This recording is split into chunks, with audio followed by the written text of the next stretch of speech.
Mukama yeebazibwe. Akayimba wakayimba akanyumira ayimbako omuntu omu gwe bakyawako naye nze nasigayo ennyimba ze banaye nziwulira. Kayigamba Mukama nga mulungi nje, Mukama nga mugagga gagga, yazimba akayimba kange nje, naweerera abaana bange, abandoga yabakuba dda mulungi bwe bityo n'ebirala. Naye akayimba kankolera ako era kansanyusa nnyo buli we nkawulira.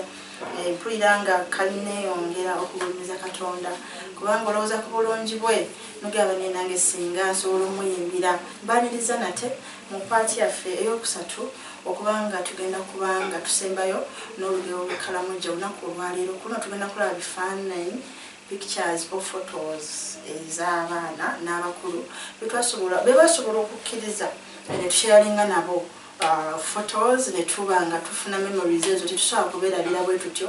Era nga nzikiriza mu kusooka baali batugambye mbu bazibu tebaagala kamera era nno oyinza ojje batunyuzaamu ne bateesayo bona ne bagikuggyako oluusi ne bayomba.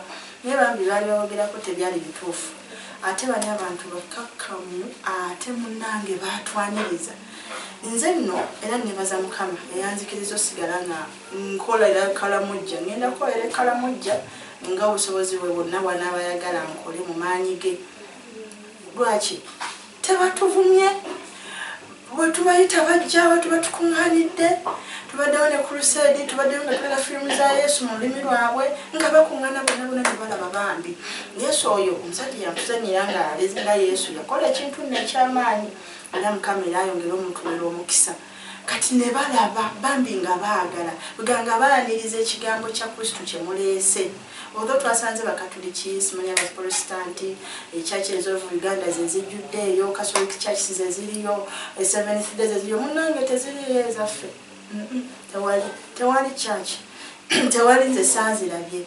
So kye bagamba ge mazima kubanga natambuddeko ne tukyusakyusa ebifo n'abalala gye babadde nga nabo mbabuuza nga banampozi bateeka kutesiteesa abamu okulaba nti lwaki bafuna webateeka church naye tewali ezalokole tetulinaayo ekkalamujja churches mpozi nga ziri mu busenta bu trading centers naye eri deep in villages tewali. Haleluya.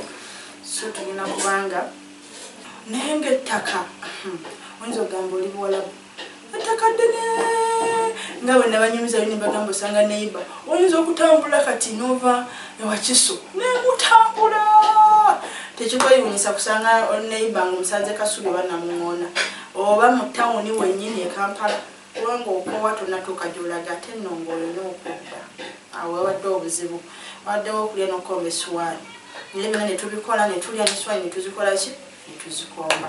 Ebifaananyi bino ng'obiraba saagala obirabe bulabyo obiyiteko ogende. Kyenjagalidde tubalage ebintu bino mubirabe mubitegeere. Bano abantu beetaaga okuyamba tebinnaggwa tebigenda kuggwakya. Buli mwaka lwakiri bakiyita beefubirireko ng'ali mankambugu. Haleluya. Katonda agenda kubakyusa. Agenda kubakola ki? Agenda kubakyusa. Gwenjogerako yakyusa obulamu bwo bwewali gyewali nga tonnabeera kyoli kati naawe atanaba kukyusibwa gwe wennyini era nkugamba yagenda okyusa naawe obubwo. He can. I know the God I'm talking about never fails. Our Jesus never and he will never fails. Hallelujah. Tugenda kubanga tugenda mu bifaananyi tobiyitako bulisinga obiraba mulamu naye bwe bali Bambi mumanyi mutwebaza mwebale nomubuuza ekigambo kya Mukama naawe tukwetaaga otwegatteko nga tubeera omulimu gwa Mukama naawe beera omu ku bano abagenda okuvuba emwoyo. Bifaananyi bwe bobiraba dabira ddala wolaba obwetaavu. Abaana beeri oyinza okugamba bebagagga abato olaba akaana nga kato Bambi nga kalina akabuto obubuto obugejja buno obw'abanywi b'amalwa. Wakyaliyo abaana abali obwereere nga bwafunako akasaati waggulu nga talina mpale agifunye nga ate nawe yeyawuzaamu bituli byereere kyokka nga bw'olina engoye empitirivu lw'oyagadde ozikendeezaako ate oyo kyanyokye ate ozisuula kasasiro.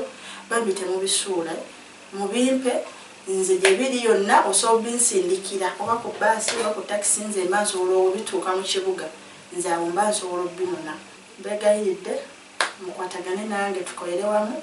Empeera ya musinze njiina naye Katonda yantumye gwawulidde ng'akwatiddwako naawe alina okuyitibwa kw'abaana. If God can change right into day, He can change your burden into blessings. Mwebale nnyo okumpuliriza. Mukama abapeere nnyo omukisa.